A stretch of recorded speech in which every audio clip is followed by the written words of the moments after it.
ॐ सोमनाथाय नमः। ॐ मल्लिकार्जुनाय नमः। ॐ महाकालेश्वराय नमः। ॐ ओंकारेश्वराय नमः। ॐ वैद्यनाथाय नमः।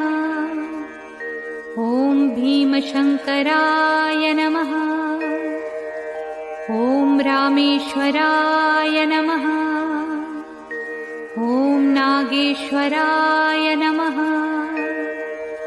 ॐ विश्वेश्वराय नमः।